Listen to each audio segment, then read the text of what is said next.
U.S. President Donald Trump has announced that he is reimposing tariffs on Canadian aluminum. Trump's 50% tariff was supposed to crush Canadian aluminum. Section 232, National Security. The biggest single hit on Canadian export sector since softwood lumber. Quebec was supposed to be the casualty. Instead, the largest aluminum smelter in North America moved 57% of its shipments to Europe in a single quarter. Up from 4%, Rio Tinto and Alouette are spending billions to expand their Quebec smelters. LME aluminum prices hit $3,571 a ton in April, and the cost of the tariff being eaten by American consumers, not Canadian producers. This is the trade war story. Nobody is telling you how the doom narrative got flipped and why Quebec aluminium quietly became one of the few genuine winners of the 2025 tariff regime. By reimposing aluminum tariffs on Canada, Canada was taking advantage of us, as usual. Let's start with the timeline. February 10th, 2025, Trump signs executive orders for a 25% tariff on steel and aluminium from every country, including Canada. It takes effect March 12th. The economics don't make sense. June 3rd, Trump signs a new proclamation doubling to 50%. June 4th, the 50% is live. You have to be against these Canadian tariffs. April 6th, 2026, the regime gets a final twist. A 25% surcharge on the total value of any product that contains aluminium. Not just the metal content. These screws keep tightening. Basically, the tariff is now paid by the market. It's the US manufacturer and at the end the US consumer that now pays the full tariff, plus even a premium to make sure that they have the metal that they need. That was John Zimmert, the head of the Aluminium Association of Canada.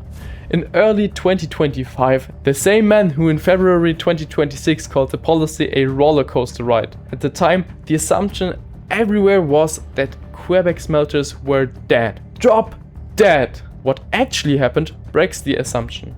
There are 4 mechanisms working in Quebec's favor, and each one stacks on the next. The first mechanism is hydropower. 90% of Canada's aluminium is made in Quebec. 9 of the country's 10 primary smelters sit here, all running on Hydro-Quebec power that is overwhelmingly hydroelectric.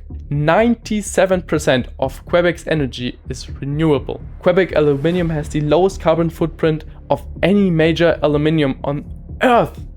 Aluminerie Alouette's Nature AI product line clocks in at 4 tons of CO2 per ton of metal, compared to industry averages above 12. That is a structural cost mode no smelter outside Iceland or Norway can match.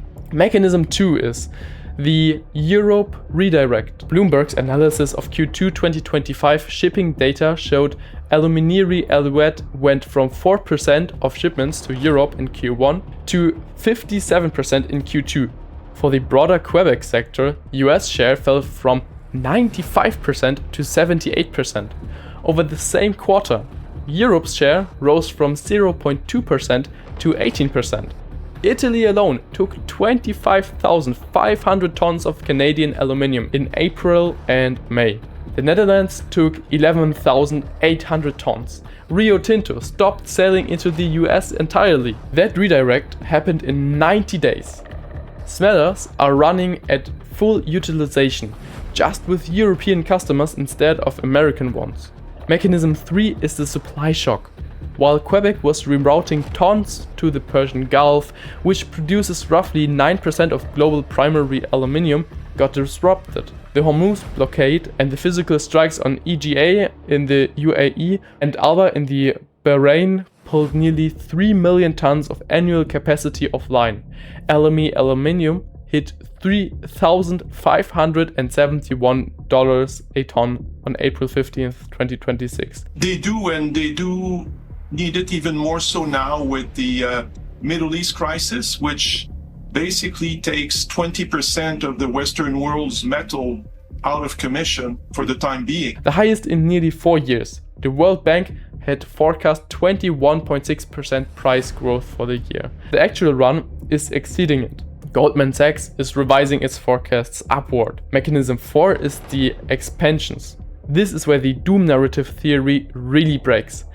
Alouette signed a long-term power supply deal with Hydro-Quebec through 2045 and announced a $1.5 billion modernization investment in July of 2025. Rio Tinto's AP60 smelter expansion in Sanguinay adds 160,000 tons of capacity with commissioning starting in the first half of 2026 and full ramp up by year's end. The major of Seth Illy's publicly stated no layoffs are expected at Alouette. Companies don't expand smelters during a sector crash, they expand smelters when the math is working. So if Quebec is winning, who's paying?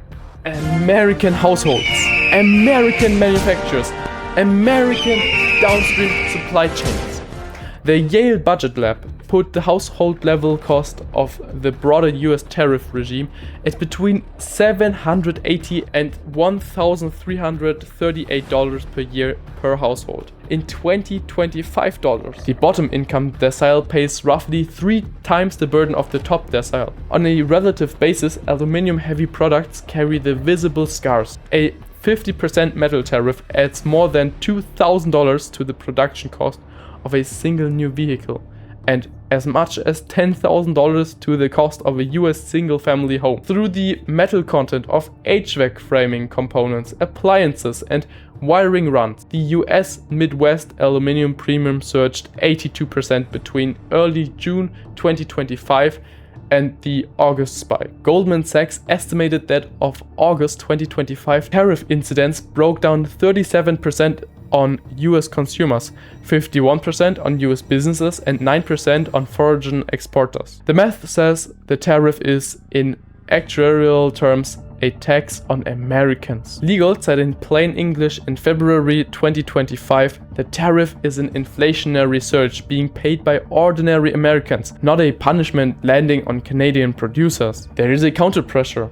Mark Carney's government announced a $1.5 billion package on May 4th, 2026 to support the steel, aluminum and copper sectors through the tariff transitions. Mark Carney's government announced a $1.5 billion package on May 4th, 2026 to support the steel, aluminum and copper sectors through the tariff transitions. $1 billion of that is a business development bank loan program with no interest in year 1 and no principal repayment for the first 3 years. $500 million goes into the regional tariff response initiative. That's not a bailout for a dying sector. It's a bridge loan for a sector that has 90 days of cash flow disruption while the Europe redirect logs in. By the time the BDC money clears, Rio Tinto's AP60 expansion is online. Alouette's modernization is funded and the European premium has already been priced into Quebec's books. The 25% derivative product surcharge that hit on April 6, 2026 is the new front. It targets cross-border manufacturing, the parts of the chain where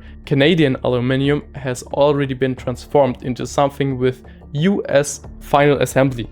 The headline 50% metal tariff is already a settled story.